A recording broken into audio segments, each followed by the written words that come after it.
Perang Tabu. Tabu, sebuah kota yang sekarang masuk ke dalam bagian Saudi Arabia. Dokumentasi sejarah menuliskan Tabu sebagai tempat sebuah peristiwa penting pada tahun ke-9 Hijriah. Setahun setelah Fathu Mekah, pasukan Muslim kembali mengadakan ekspedisi militer ke daerah kekuasaan Romawi. Tahun ke-8 Hijriah, pertempuran sengit terjadi di Mu'tah. 3.000 pasukan Muslim menghadapi 200.000 pasukan Romawi Timur. Ketika itu, pasukan Muslim kehilangan 3 panglima perangnya. Khalid bin Walid yang ditunjuk sebagai panglima perang dalam situasi genting tersebut berhasil mencegah kehancuran total pasukan Muslim dan berbalik memukul mundur pasukan Romawi Timur.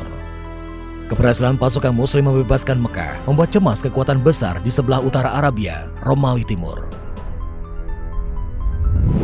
Heraklius yang pernah menghadapi semangat tempur pasukan Muslim memutuskan harus mengakhiri kekuatan Muslim sebelum semakin besar.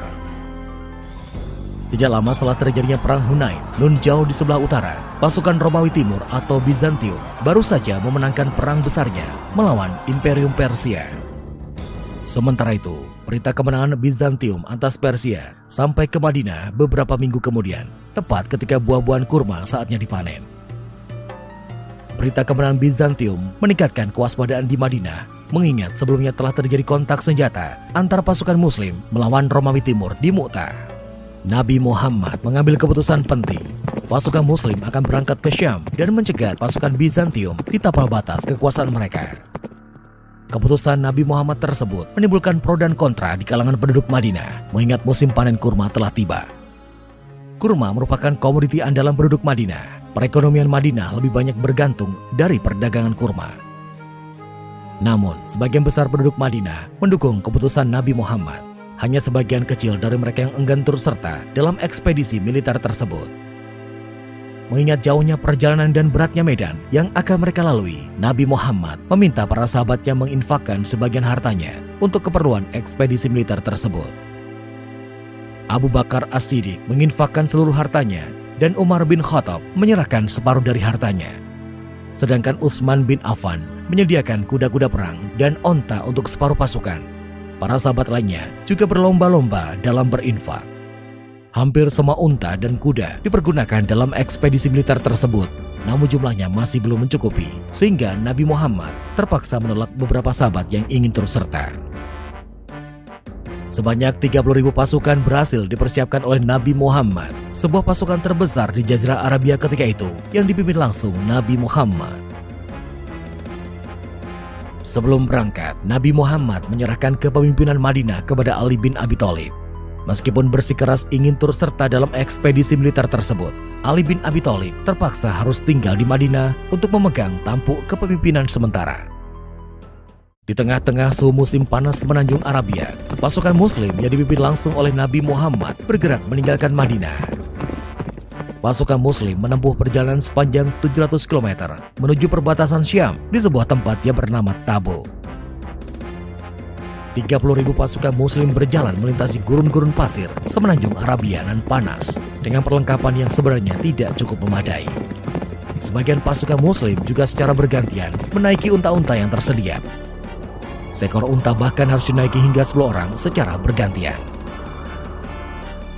Ekspedisi militer tersebut benar-benar merupakan ujian yang berat bagi kaum Muslim. Bagaimanapun, akhirnya cuaca ekstrim gurun pasir membuat mereka mengalami tekanan yang sangat berat. Suhu panas yang semakin mendera memaksa beberapa ekor unta harus disembelih untuk makanan dan diambil airnya. Dalam perjalanan, pasukan Muslim bertemu dengan beberapa kabilah Arab. Nabi Muhammad mendatangi para kabilah tersebut dan memastikan keamanan mereka. Setelah menempuh 20 hari perjalanan, rombongan pasukan Muslim sampai di perbatasan kekuasaan Romawi, tepatnya di daerah bernama Tabu. Pasukan Muslim sangat keheranan, tidak ada pergerakan pasukan Romawi. Beberapa pasukan Romawi yang mereka temui justru bersembunyi di dalam benteng. Nabi Muhammad kemudian memerintahkan Khalid bin Walid memimpin sebuah penyerbuan benteng Romawi. Pengepungan tersebut hanya mendapatkan perlawanan tidak berarti dari pasukan Romawi. Pasukan besar Romawi yang ditunggu-tunggu tidak kunjung datang.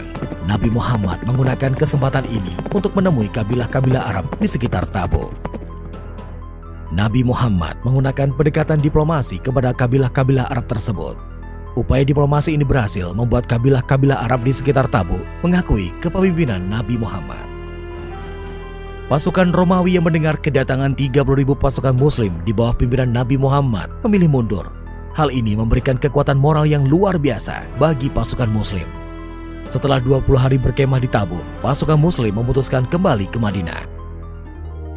Kemenangan tanpa perang, inilah hal yang sangat pantas diberikan kepada pasukan Muslim dalam ekspedisi militer di Tabuk. Setelah berhasil mengukuhkan pengaruhnya di Jazirah Arabia, kini pengaruh Nabi Muhammad telah berhasil menembus kekuasaan besar imperium tua di sekitar mereka. Hanya tinggal masalah waktu, penguasaan secara politik akan menembus batas-batas imperium di luar Jazirah Arabia.